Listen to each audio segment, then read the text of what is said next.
میں ہندو ہوں، میں بھی مسلمان بن جاؤں گا اگر ڈاکٹر ذاکر نائک صاحب میرے سوال کا صحیح آنسر دے دیں۔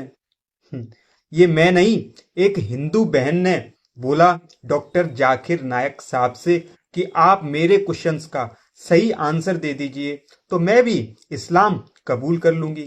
تو بھائی اس ویڈیو میں ہم دیکھیں گے کہ ڈاکٹر ذاکر نائک صاحب اس ہندو بہن کے صحیح آنسر دے پائیں گے یا نہیں دے پائیں گے۔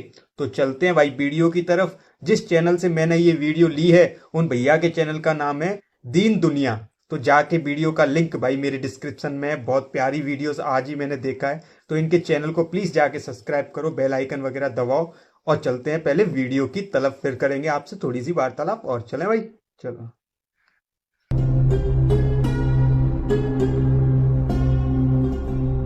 بسم اللہ الرحمن الرحیم۔ السلام علیکم ناظرین، وعلیکم دین دنیا السلام چینل میں بھیا۔ آپ کو خوش آمدید کہتے ہیں۔ ناظرین، ایک ہندو خاتون نے ڈاکٹر ذاکر نائک کے سامنے آ کر شکوے کیے اور کہا کہ اسلام کا پیغام ہم تک اتنی دیر سے کیوں پہنچ رہا ہے؟ اگر واقعی یہ سچا دین ہے تو پھر ہمیں اس سے متعلق کیوں اتنے ہزاروں سالوں بعد پتہ چل سکا؟ اب اتنے سال لوگ اسلام سے دور رہے تو جو لوگ ہدایت نہیں پا سکے وہ کیوں جہنم میں جائیں؟ ڈاکٹر ذاکر نائک نے اس خاتون کے سوالوں کا نہ صرف تسلی بخش جواب دیا بلکہ اس کو تمام دلائل دینے کے بعد اسلام قبول کرنے کی دعوت بھی دی، مگر شروع میں شکوے کرتی اس خاتون نے سب کچھ سن کر اسلام کو قبول کیا یا پھر اس سے محروم ہی رہی؟ یہ جاننے کے لیے آپ اس ویڈیو کو آخر تک ضرور دیکھیے گا، مگر ناظرین پہلے آپ اس خاتون کا سوال سن لیجئے، پھر آپ کو ڈاکٹر ذاکر نائک کا جواب انگریزی زبان سے آسان اردو اور ہندی میں ترجمہ کر کے سناتے ہیں تاکہ ہمارے سب سننے والے چاہے وہ اردو اور ہندی سے تھوڑی سی بھی واقفیت رکھتے ہوں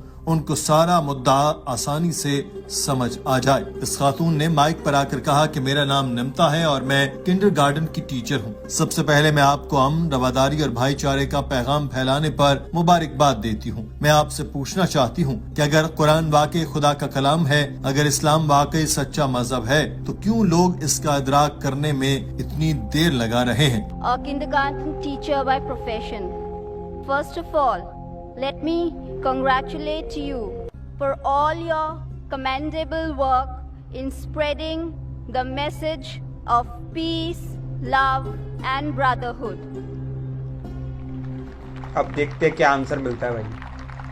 I want to ask you, Brother Naik, if Quran is the God's word, if Islam is truly the way of life, then why are people taking so long in realizing and accepting it?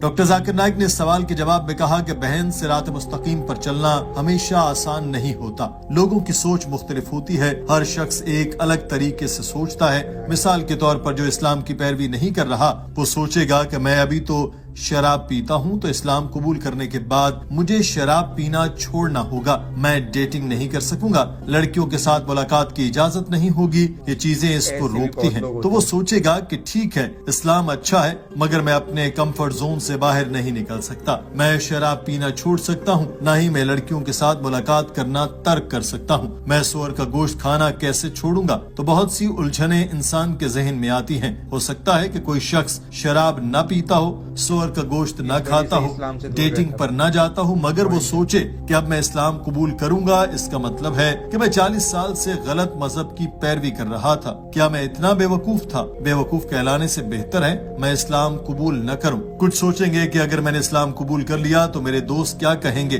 میری ماں کیا سوچے گی، میرا باپ کتنا ناراض ہوگا۔ تو یہ تمام رکاوٹیں اس راستے میں حائل ہیں، کوئی ان رکاوٹوں کو عبور کر لے تو ہی وہ سچائی کو پا سکتا ہے۔ So when you learn, there may be certain hitches that may come.